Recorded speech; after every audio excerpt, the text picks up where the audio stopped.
Bonjour, je suis professeur Mohamed Qabli du lycée qualifiant Hassan II, direction provinciale Lyon, Académie régionale Lyon Saqi al-Hamra. Aujourd'hui, on va travailler un exercice sur les fonctions et les intégrales destinées aux élèves de la deuxième année sciences mathématiques. Voilà l'énoncé de l'exercice. On considère cette fonction f définie sur R plus par f de x égale l'intégrale de 1 à 2 exponentielle tx sur t dt. Première question, calculer f de 0. Deuxième question, montre que f de x est égal à l'intégrale de x à 2x exponentielle u sur i di. Troisième question, petit a, montre que quel que soit x supérieur strictement à 0, il existe un cx dans l'intervalle x de x, tel que f de x moins f de 0 sur x est égal à exponentielle cx moins 1 sur cx. Petit b étudie la dérivabilité de f à droite en 0. Et quatrième question, montrer que f' de x est égal à l'intégrale de 1 à 2 exponentielle tx dt, quel que soit x supérieur strictement à 0. Voilà. Donc, comme l'on a dit dans les vidéos précédentes, la première des choses, essayer de distinguer entre la variable de l'intégrale et la variable de la fonction. Deuxièmement, n'essayez pas de calculer cette intégrale. Donc, on vous donne une intégrale non calculable, mais vous ne pouvez pas y arriver avec les techniques que vous savez. Donc, on va essayer de travailler la fonction sans calculer l'intégrale. Donc, je commence par la première question. Voilà, j'écris tout d'abord l'expression de f. Donc, première question.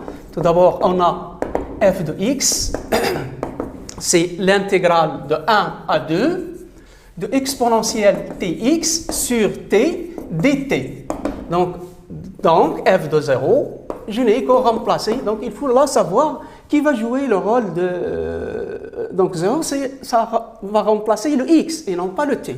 Donc, je remplace le x par 0. Donc, j'obtiens, c'est l'intégrale de 1 à 2, exponentielle de 0 fois x, donc c'est 0, sur t dt. Vous savez que l'exponentielle 0, c'est 1, donc c'est l'intégrale de 1 à 2, de 1 sur t dt, et donc 1 sur t, vous savez qu'une primitive de 1 sur t, c'est log de la valeur absolue de t, mais comme vous travaillez dans l'intervalle 1, 2, donc t est positif, donc c'est log de t, donc c'est égal à log de t, entre 1 et 2, qui est égal à log népérien de 2 moins le log népérien de 1. Vous savez que le log népérien de 1, par définition de la fonction logarithme, c'est 0, et donc ça, c'est exactement le log de 2. Voilà donc concernant la première question. La deuxième question, montre que f de x est égal à l'intégrale de x à 2x exponentielle i sur i. Donc, si vous comparez ces deux intégrales, c'est-à-dire il faut passer de cette intégrale à cette intégrale, on remarque clairement qu'on a changé ici, l'expression de la fonction a changé, les bornes aussi sont changées, donc on va faire un changement de variable. Et le changement de variable, il est évident, regardez ici, le tx est devenu u, donc on va poser u égale à tx. Donc, concernant la deuxième question, montrant que, si vous voulez, quel que soit x supérieur strictement à 0, f de x est égal à l'intégrale de x à 2x exponentielle u sur u d de u. Donc, on va rappeler, je prends d'abord soit x supérieur strictement à 0, on a, si vous voulez, f de x par hypothèse, c'est l'intégrale de 1 à 2 de exponentielle tx sur t d de t. Donc, comme on a dit, on va faire un changement de variable. Posons u est égal à tx. Donc, vous devrez changer les bornes et aussi écrivez dt en fonction de d de i. Si vous voulez, ça, il est équivalent, c'est-à-dire, ici, vous pouvez dire que ça veut dire que x, c'est 1 sur t d de i, pardon. Donc, ça veut dire ici que x est égal à 1 sur t fois u. Disons, ça veut dire que t est égal à 1 sur x fois u. Donc, si vous voulez dt, donc le dt, ça c'est une constante, donc c'est 1 sur x fois d de i. Aussi les bornes, n'oubliez pas de changer les bornes. Donc, pour t est égal à 1, on a u est égal. Donc, u, ça devient 1 fois x. Donc, i égale x. Et pour t égale à 2, on a u égale, donc ça serait 2 fois x. Donc, c'est 2x. Voilà, d'où f de x. Donc, c'est l'intégrale de 1 à 2 de exponentielle tx sur t, d de t, et vous remplacez. Regardez, la borne ici, on a dit que ça devient x, et pour t égale à 2, on a dit que u prend la valeur 2x, tx c'est tu, t c'est tu sur x, donc sur u sur x, et si vous voulez, dt c'est 1 sur x, d de u. Donc vous simplifiez ce x avec ce x, et donc ça vous reste exactement, c'est l'intégrale de x à 2x exponentielle de u sur u d de i, et c'est ça ce qu'il fallait démontrer. Voilà. Donc, à l'aide d'un changement de variable, on a arrivé à démontrer l'expression. Très bien. Voyons maintenant la question numéro 3, petit a. Troisième question, petit a, montrant que, si vous voulez, quel que soit x supérieur strictement à 0, il existe LCX. Cette notation, ça veut dire que le C, ça dépend de x appartenant à l'intervalle x de x, tel que f de x moins f de 0 sur x est égal à exponentielle cx moins 1 sur cx. Voilà. Donc, d'abord, si vous voulez, vous pouvez remarquer ici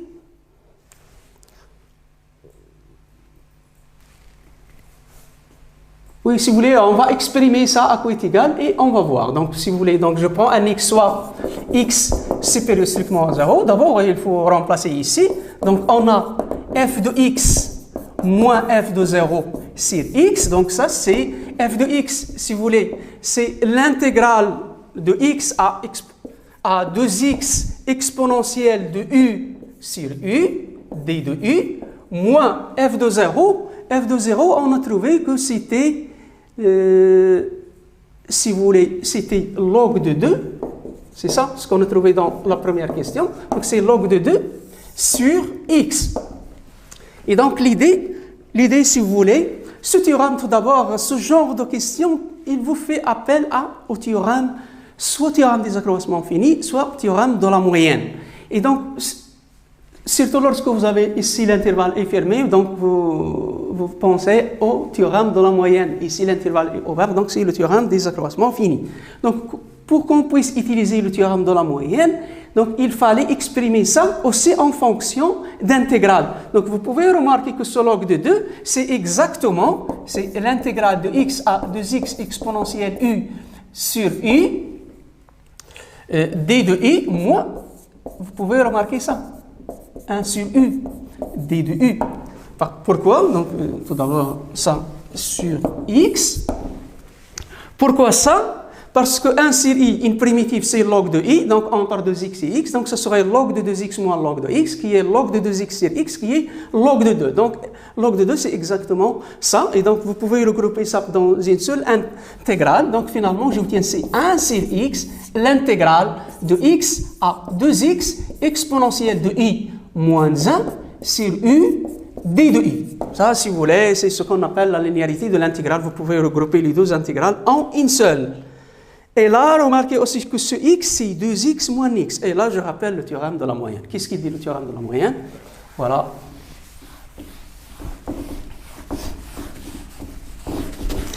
Ça aussi, c'est parmi les théorèmes les plus importants que l'on n'a pas rencontrés dans les exercices précédents. C'est pour cela que j'ai proposé cet exercice. Le théorème de la moyenne, il dit que si f est continu sur AB, avec A inférieur strictement à B, alors il existe un C appartenant à AB tel que f de C est égal à 1 sur P moins A, l'intégrale de A à B de f de T, D de T. Regardez. Donc, 1 sur P moins A, f de T dt, c'est f de C, si vous voulez, vous pouvez revenir au cours, on a déjà démontré ça, si vous vous rappelez, on a montré que ça, il est compris entre la borne supérieure et la borne inférieure, et vous savez qu'une fonction continue, il est borné, il atteint ses bornes, et il prend toute valeur comprise entre les bornes. Et donc, il existe un C, tel qu'on a f de C égale à ça. c'est exactement ce qu'on a ici. Donc, ce qui va jouer le rôle de A, c'est X, ce qui va jouer le rôle de B, c'est 2X, et donc P moins A, ce serait 2X moins X qui est exactement ici. Donc, il vous reste une chose, c'est de justifier que cette fonction-là, il est continue sur X de X qui est évident. C'est quotient de deux fonctions continues. Voilà. Donc, on va dire que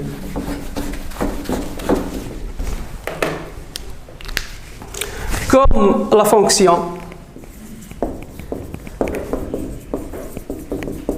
qui est U correspond exponentielle U moins 1 sur U est continue sur l'intervalle X de X. Je rappelle que vous avez le X, il est supérieur strictement à 0, donc le 2X c'est plus grand que X. Alors, d'après le théorème de la moyenne,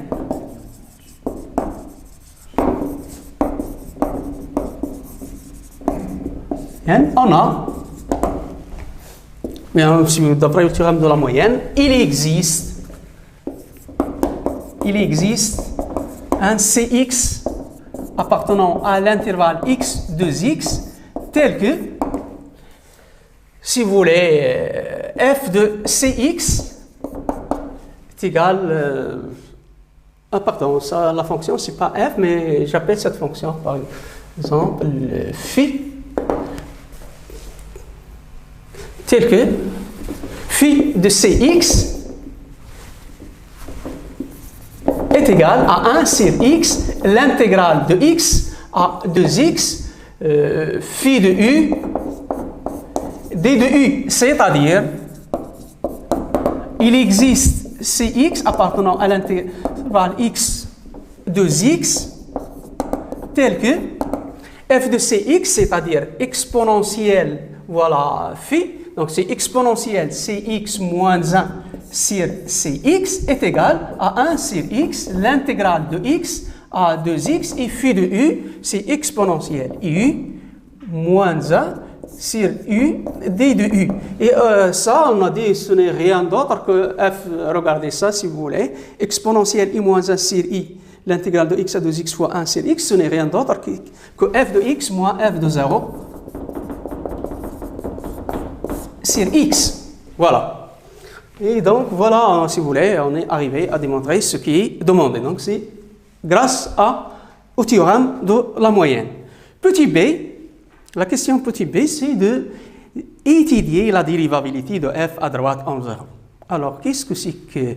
Comment on étudie la dérivabilité? On a un point, donc c'est en utilisant la définition, c'est-à-dire vous allez calculer la limite de taux de variation et vous trouvez qu'il admet une limite finie. S'il admet une limite finie, donc la fonction est dérivable. S'il admet une limite infinie, donc la fonction, il n'est pas dérivable. Et donc, on est obligé de calculer cette limite, la limite de f de x moins f de 0 sur x moins 0, qui est exactement cette expression. Et donc, on va utiliser ça. Et là, on va voir quand x tend vers 0, alors le Cx tend vers quoi? Voilà, tout d'abord, premièrement,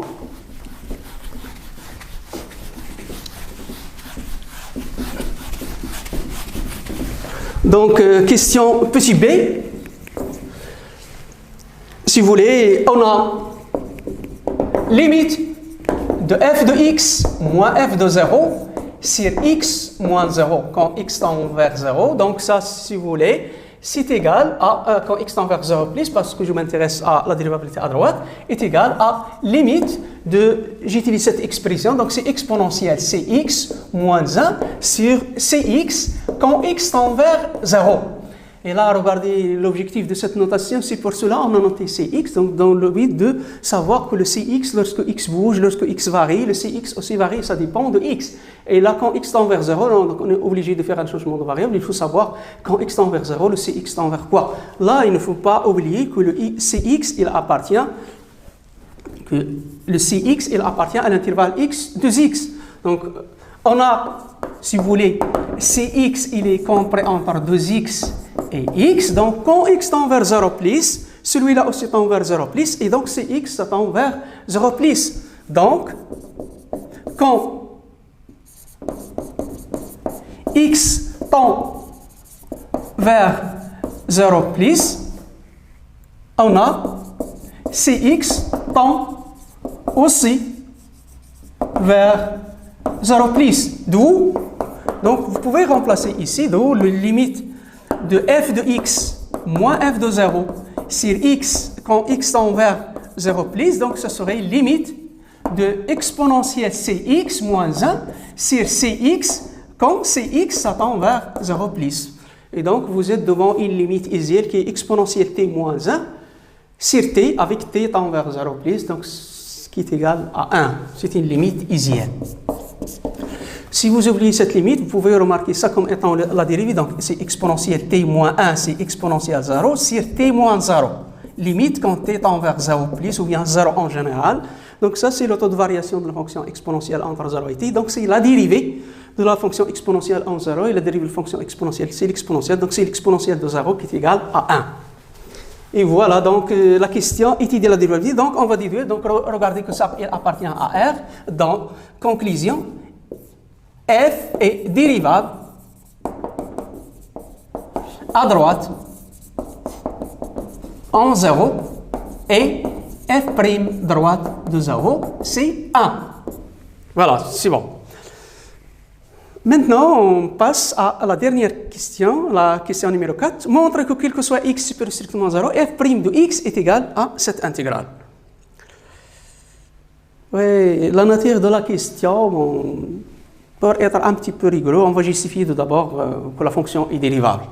Et je rappelle que ici, vous avez intérêt à travailler avec cette expression-là. Donc, on a dit que si cette fonction est continue sur R plus étoile, donc cette fonction, ça serait, si vous voulez, comme étant composée de fonctions. Donc, celle-là est continue, celle-là est dérivable, celle-là aussi est dérivable, et donc ça serait composé de fonctions dérivables. Donc, on va essayer de calculer tout d'abord la dérivée à partir de ça. Donc, si vous voulez, voilà, donc.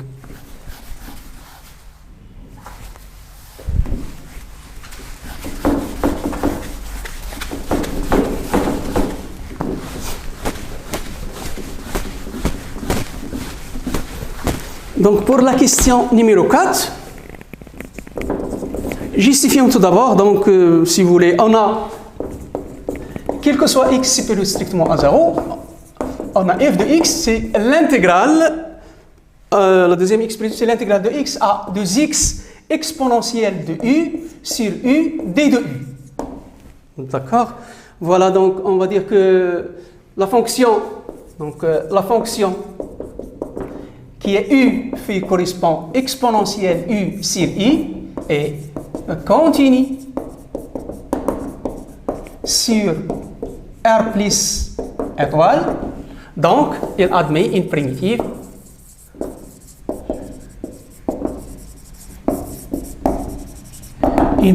si vous voulez, vous pouvez la noter grand F, une primitive sur R plus étoile. Alors, on a le théorème que toute fonction continue sur un intervalle, il admet une primitive sur cet intervalle. Ça veut dire quoi? D'où, si vous voulez, donc, quel que soit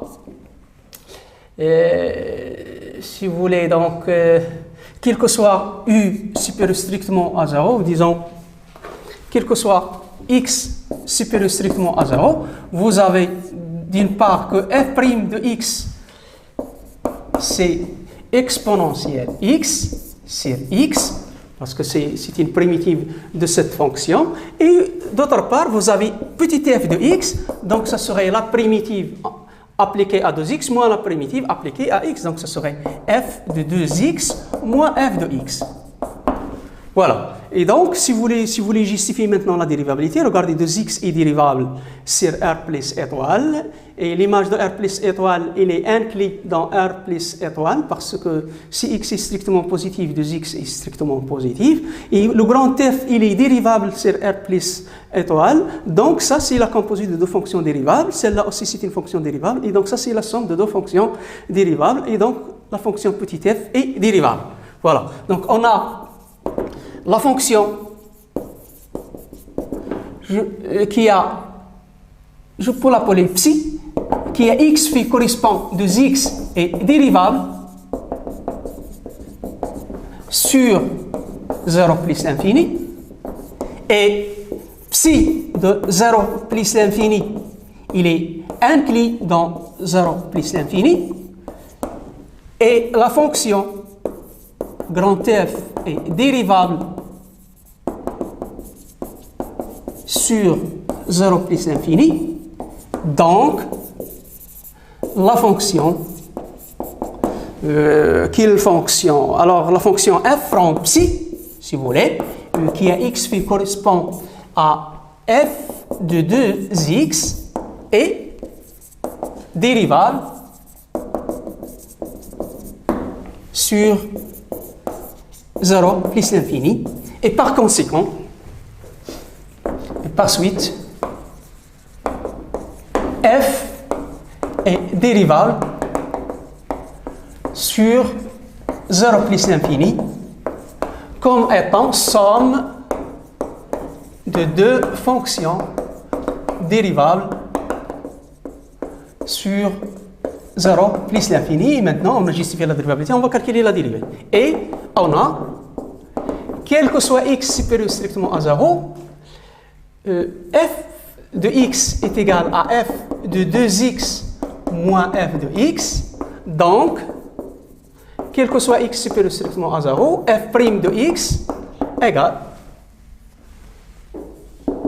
Alors, f' de x, donc ici, c'est la dérivée de gérant f, donc on dérive ça, donc c'est 2x', donc c'est 2, fois la dérivée de f, donc c'est f' de 2x, moins f' de x, égale. Et là, regardez, j'ai déjà mentionné, comme ça pour ne pas commettre des erreurs, voilà f' de x, c'est exponentielle x sur x. Donc f' de 2x, donc ça serait ici, voilà le 2. Et donc ici, je remplace le x par 2x. Donc c'est exponentielle 2x sur 2x, d'accord? Et le f' de x, c'est exponentielle x sur x, moins exponentielle x sur x. Je simplifie le 2 avec le 2, donc ça reste exponentielle 2x moins exponentielle x sur x. Voilà. Donc ça, c'est la dérivée de la fonction petit f. Mais la question dit qu'il est égal à l'intégrale de 1 à 2 exponentielle tx dt. Donc vous n'avez qu'à calculer cette intégrale et comparer avec le résultat qu'on a trouvé. Bien. Donc,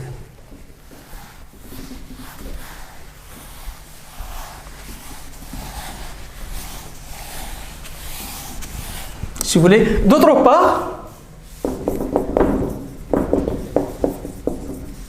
on a, si vous voulez, l'intégrale de 1 à 2 de exponentielle tx d de t égale, si vous voulez, la première méthode, c'est le calcul direct. Si vous pouvez appliquer la définition, c'est-à-dire si vous arrivez à déterminer la primitive de la fonction.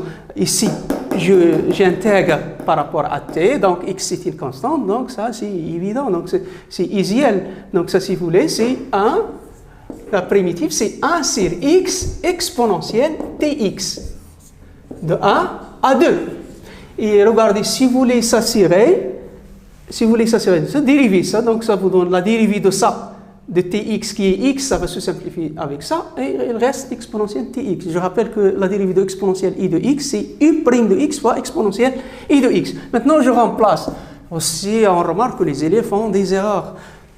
Il y en a qui remplacent, au lieu de remplacer le t, ils remplacent le x, mais c'est pour cela toujours distinguer. Donc la variable de l'intégrale, c'est t, j'intègre par rapport à t, donc je dois remplacer ici le 1 et le 2 dans la variable t. Donc ça donne 1 sur x exponentielle 2x moins 1 sur x exponentielle, je remplace t par 1, j'obtiens x. Et finalement, ça donne exponentielle 2x moins exponentielle de x sur x. Comparons maintenant les deux résultats. Donc, c'est exactement ce qu'on a trouvé ici.